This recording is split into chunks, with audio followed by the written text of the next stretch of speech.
conta pro nosso público, que a maioria não é policial, né? Tem muita gente de outro estado, a gente fica super feliz com isso. Quem era Bocão da Rocinha e como foi essa ocorrência? Ó, essa daí foi uma troca de tiro pesadíssima, que foi aí na região do Valão, do final do Valão, na Rocinha, né? Eu tava com a equipe, tava com essa equipe Charlie que eu te falei, que era a equipe dos medalhões, né? Nesse dia eu tava numa patrulha com o Glebson, Marco Antônio.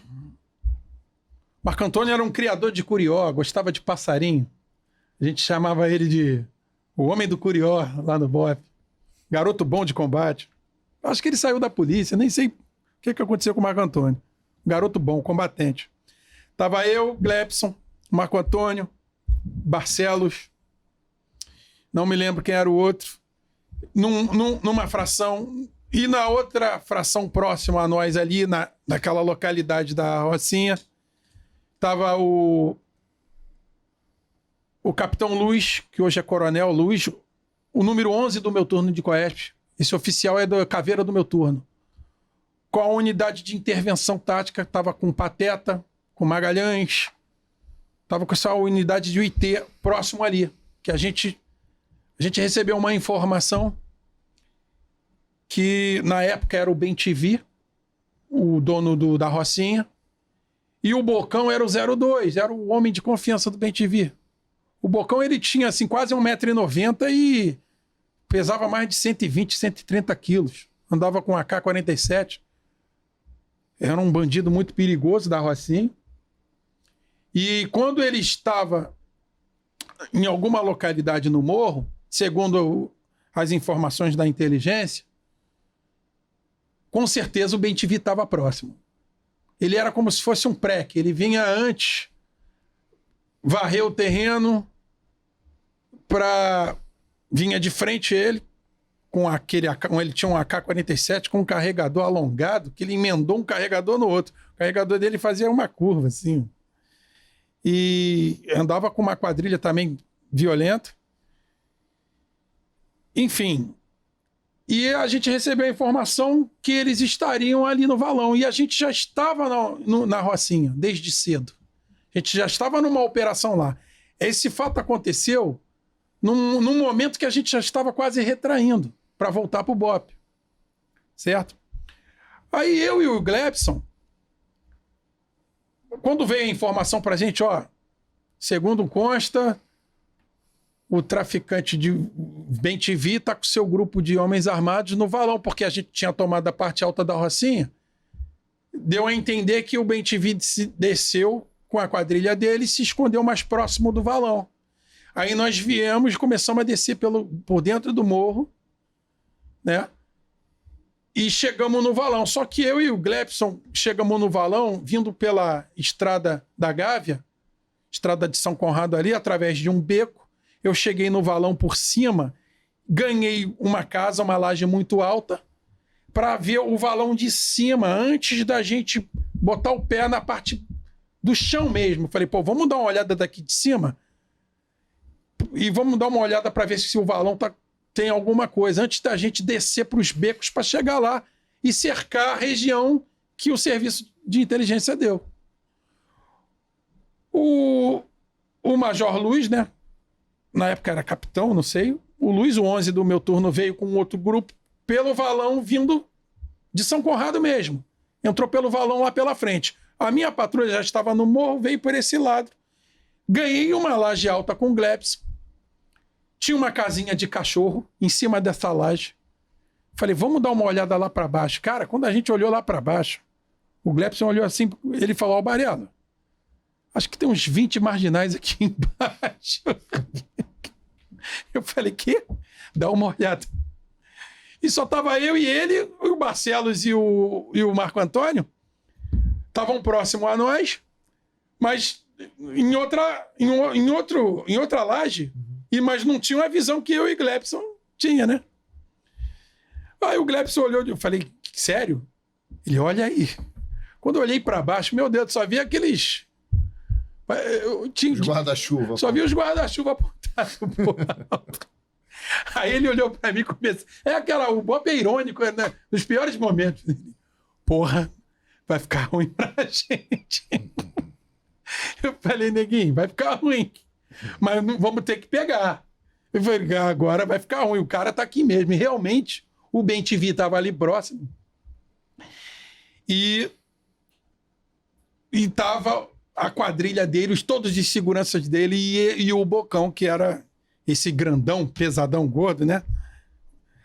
Cara, aí eu, Marco Antônio Glepsio e o Barcelos descemos da casa, pegamos um bequinho. Olha que audácia nossa, né, cara? A gente desce quatro cabeças entrando por aqui, descemos, entramos no beco para chegar de frente para os caras, tentando ver um melhor momento para tentar surpreendê-los. E nisso a equipe do Major Luz, do 11, veio entrando pela frente, o que chamou a atenção dos marginais. Eles viram a equipe do Major Luz e já começaram a atirar. O Major Luz teve que entrar numa casa porque ele não tinha abrigo. Uma casa até abandonada, graças a Deus. Ele arrombou a porta com o ombro e entrou com a equipe dele nessa casa. Os marginais, cara, concentraram o tiro na casa do Major Luz, que ele tomou um sal ali, meu amigo. Que, porra, eu não sei como aquela casa não esfarelou. Entendeu? De tanto tiro que ele tomou. Só que eles não sabiam que a gente estava no terreno ali próximo. Aí o Major Luz está falando aqui no rádio comigo, porra, 22, ele me chamava pelo número porque a gente é do mesmo turno de caveira, né? Porra, 22 dos caras, nós estamos aqui dentro da casa, os caras estão desfarelando a casa. Tenta fazer alguma coisa aí, senão a gente tá ferrado. Pera, eu falei, pô, a gente tá perto dos caras, vamos tentar pegar eles aqui, surpreendê-los, né? O Barcelos, conhecido como Chuck lá no BOP, eu e o Marco Antônio pegamos um ângulo aqui, conseguimos visualizar eles aqui bem perto, aí começamos a atirar ali.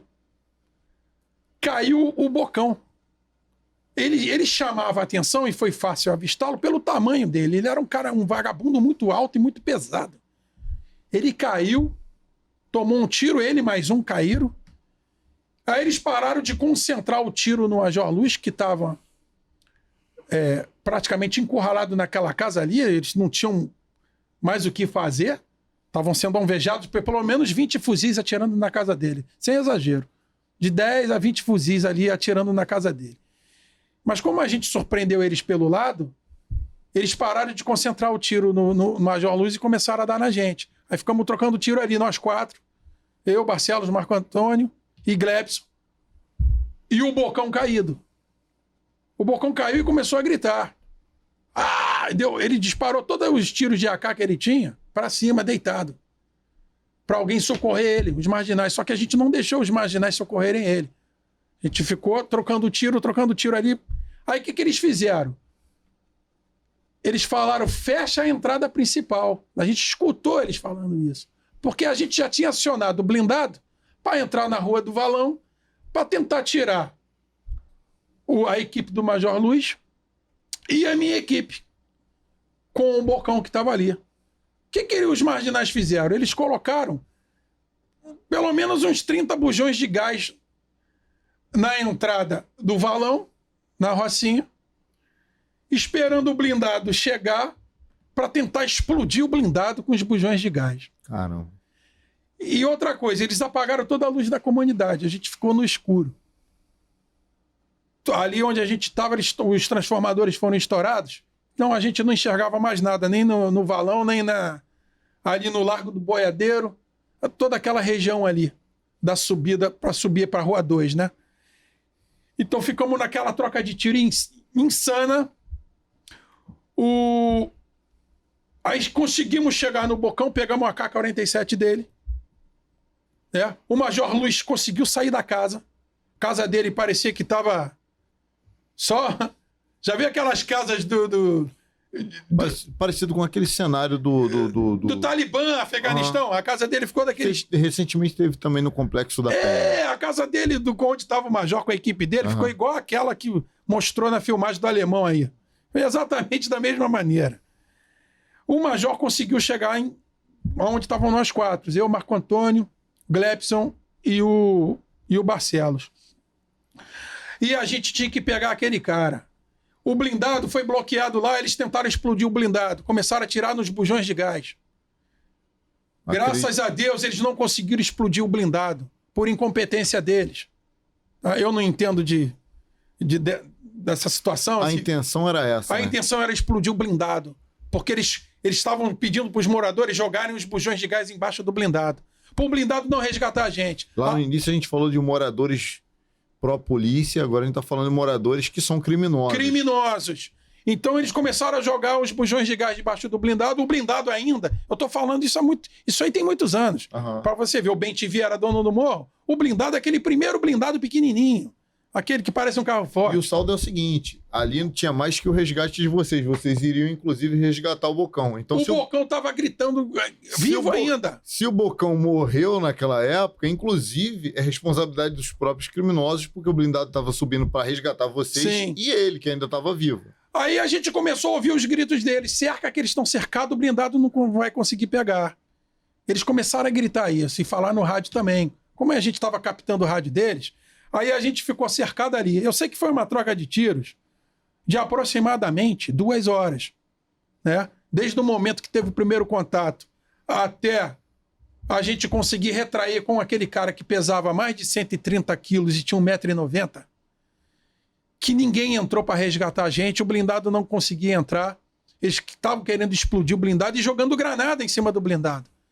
Além de tentar explodir com os tiros nos bujões, eles encheram o blindado de granada e começaram a jogar granada em cima da gente também. Eu sei que a nossa munição já estava acabando e a gente tinha que tirar o cara lá de dentro e tentar sair lá do miolo, né? Já estava escuro, isso já bem tarde da noite, sem enxergar nada, a gente só viu os traçantes batendo. Teve um momento que a gente teve que deitar, não tinha mais abrigo, a munição estava no final, e realmente o tamanho e o peso desse marginal foi a situação que mais dificultou a gente nesse combate, entendeu? Aí conseguimos resgatar ele, levamos para o hospital, ele ainda estava até vivo, mas acho que ele faleceu depois. E pegamos o AK-47 dele, ele era o 02, né, na hierarquia, depois do BenTV era ele, né? E esse combate aí, ele ficou marcado é aquela história da inferioridade numérica. Quando o Glebson chegou a rir, ele achou só engraçado. Quando a gente, nós vamos pegar os caras mesmo, nós olhamos de cima do terraço e vimos uma quantidade de bandido ali embaixo, cara. E a gente mesmo assim foi combater os caras, entendeu? Aquilo foi... E no combate aproximado de 8 metros, 6 metros. Então, o abrigo aqui, você ouvindo que o cara tá falando pra você ali do outro lado do beco, tu vai morrer, agora eu vou te cercar. Não, vamos cercar ele, vai pelo outro lado, pega lá que ele não vai ver, não.